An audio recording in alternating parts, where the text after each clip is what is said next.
¿Qué hay detrás del caso Kiki Camarena? Bueno, ahora estamos 3 décadas después, 30 años casi después del asesinato de Camarena. Se habla que fue la DEA, que hay agentes de la CIA, que no fue Caro Quintero, que sí fue Caro Quintero. De lo que has podido indagar entre todos estos hilos, ¿cuál sería la versión más creíble para este Mira, momento? la versión oficial que teníamos respecto a este caso era que a la gente de la DEA lo levantó el cártel porque les encontró el rancho El Búfalo. Hasta ahí sabíamos que esa era, digamos, la historia oficial. Cuando Berreyes me contacta por la liberación de Caro, me dices que hay información nueva, que no se conoce, el papel de la CIA. El papel de la CIA colaborando con el cártel de Guadalajara para meter cocaína colombiana a los Estados Unidos, y a cambio de ese favor al cártel, que esta organización criminal ayudara a los intereses de la CIA para llevar armas de Estados Unidos a la contra en Nicaragua. Es decir, estaban por encima del programa de trasiego de droga los intereses políticos de Estados Unidos en esos años, que muchas veces se nos olvida que cuando ocurre el caso Camarena estaba en pleno apogeo la Guerra Fría, la lucha entre Estados Unidos y la Unión Soviética, y digamos, este objetivo que tenía el entonces presidente Ronald Reagan de evitar a como diera lugar la presencia soviética en el hemisferio, sobre todo en Centroamérica. El investigador del homicidio determina, a través de las investigaciones que hizo, los testimonios, que a Camarena en realidad ni lo querían matar, sino que lo secuestran para interrogarlo. Precisamente el operador de la CIA aquí en México fue uno de los que lo interrogaron en la casa de Lope de Vega para preguntar hasta qué nivel gubernamental Camarena había informado a Estados Unidos, a Washington específicamente, sobre la participación de la DEA en el narcotráfico. El objetivo era claro, evitar que se conociera este escándalo que la CIA nuevamente metía en el narcotráfico. Ocurre que cuando lo llevan a la casa Lope de Vega para este interrogatorio, no estaban otros capos, digamos, más mesurados del cártel en ese momento. No estaba Ernesto Fonseca Carrillo, por ejemplo. Estaba Caro. Y Caro Quintero, según las versiones, estaba drogado y tomando. Y le asignó la tortura, que en realidad era darle una calentada a uno de sus sicarios más violentos, que también estaba drogado, el Güerón. Y como yo creo que no pensaron la magnitud de lo que tenían o lo que se les podría venir si le pasaba algo, lo relato en el libro, que le empezó a brincar con las rodillas juntas desde la altura de una cama sobre las costillas a la gente de la DEA y lo reventó. Fueron varias ocasiones que le brincó, lo quemó con cigarrillos, lo pateó, etc. Le hizo otras cosas que de verdad no serían apropiadas comentarles. Cuando llega Fonseca Carrillo y lo ve y se da cuenta que se les había pasado la mano, incluso tiene un enfrentamiento con el propio Caro, los dos jefes. Y se describe que incluso le dio una bofetada, porque él sí se dio cuenta que con ese asesinato se les iba a venir el gobierno de Estados Unidos encima, aun cuando lo llevaran a esconder o a enterrar como hacían con tanta gente, donde jamás los volvían a encontrar. Este era un caso totalmente distinto. Y precisamente ese error, digamos, que se les pasó la mano, a quien favoreció fue a la CIA, porque jamás se supo, hasta ahora con tanta precisión, que la CIA estuvo involucrada en el interés de interrogar a Camarena. Entonces se volvieron los chivos expiatorios del caso, porque pues ya no, Camarena ya no podría declarar, lo mataron. Y entonces fueron las figuras de Caro Quintero, Fonseca Carrillo, el Cochiloco, el Azul, Miguel Ángel Félix Gallardo, los objetivos de esta cacería internacional, que también a México le convenía callar, porque la CIA no opera en el territorio sin la aprobación o sin, si tú quieres, colaboración indirecta de la Secretaría de Gobernación en esos años y la Dirección Federal de Seguridad.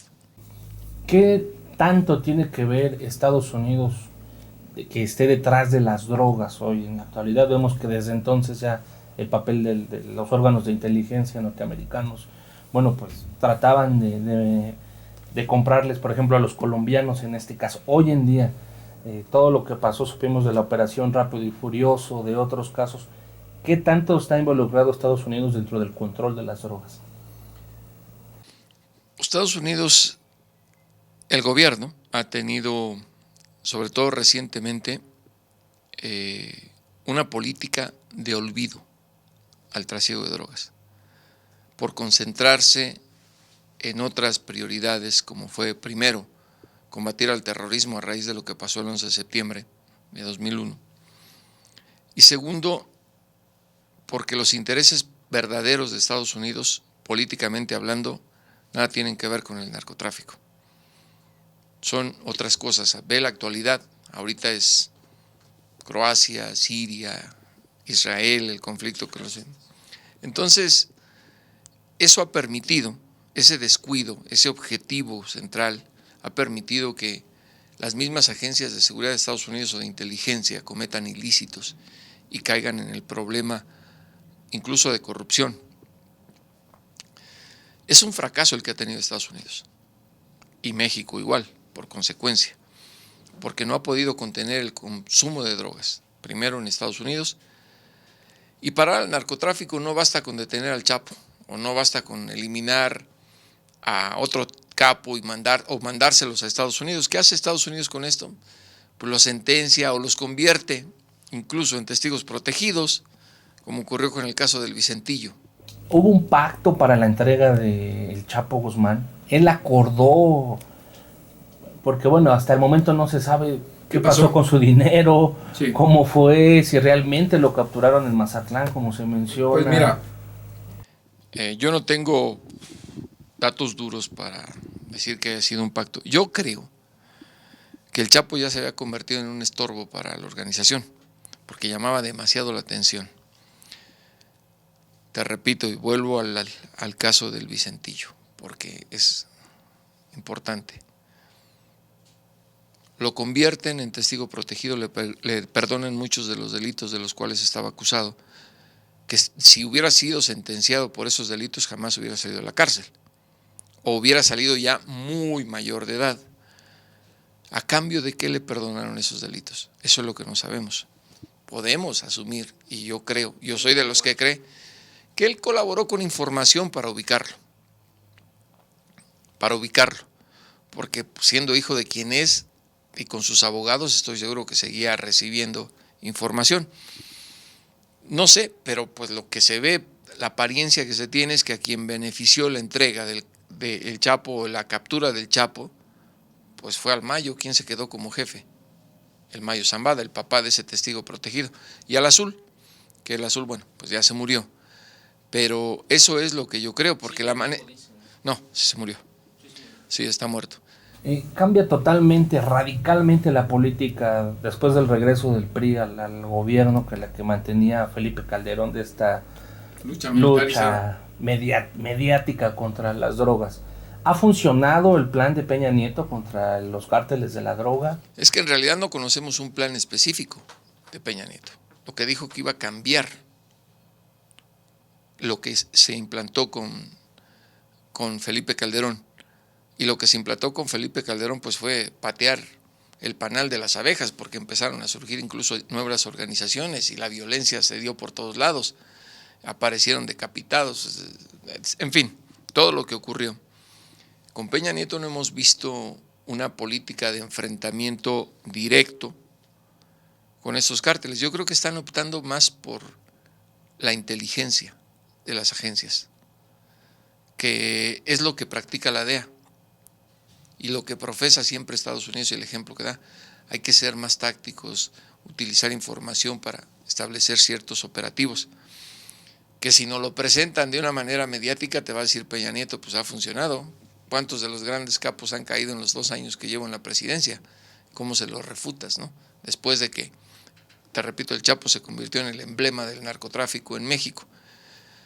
Y creo que sí se está eliminando a muchos criminales, a pandilleros sobre todo, que colaboraban con el narcotráfico. Yo no sé qué vaya a ocurrir, pero ojalá el país encuentre nuevamente esa paz, que no nos limitemos a los mexicanos a no viajar a ciertos lugares.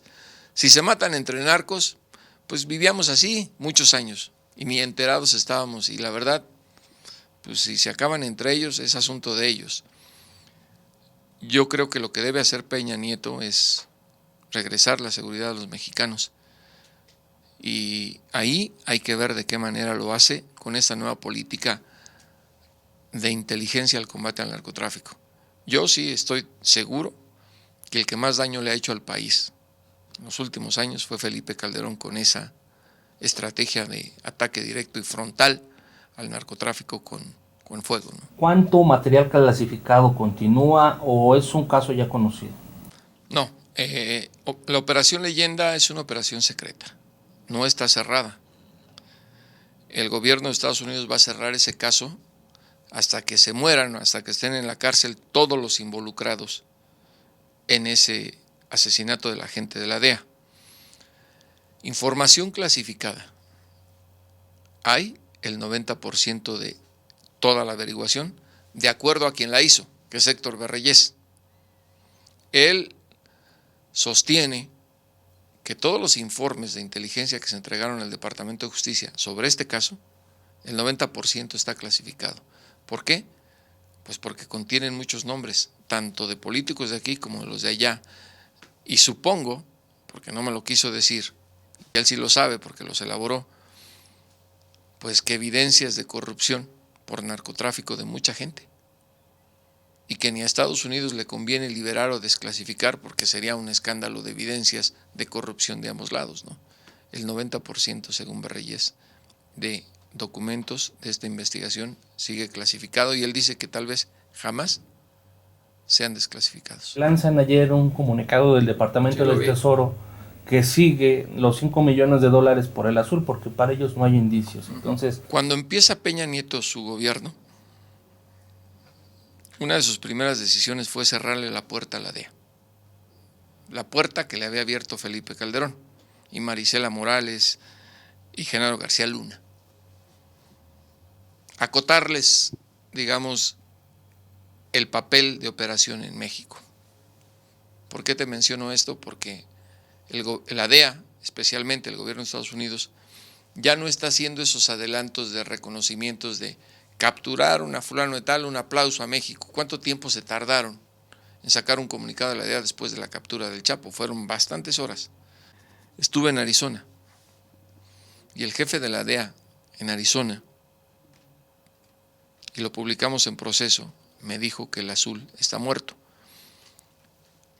No te puedo revelar quién, pero gente muy cercana al azul también me lo dijo, que se murió.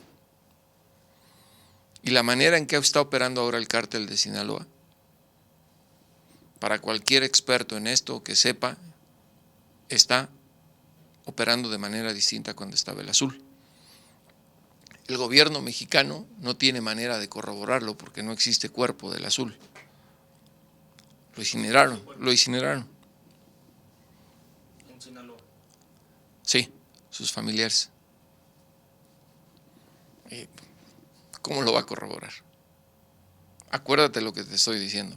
Se murió. Está muerto.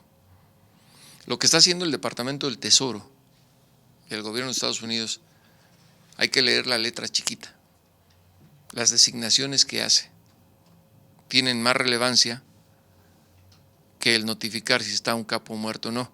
¿Cuál es la diferencia si el azul está vivo o está muerto? Pues el azul ya estaba además enfermo y bastante mayor de edad. Pues es como si capturan al Chapo, inmediatamente surge su reemplazo. ¿Cuál es la diferencia? No va a bajar el tráfico de drogas porque se murió el azul.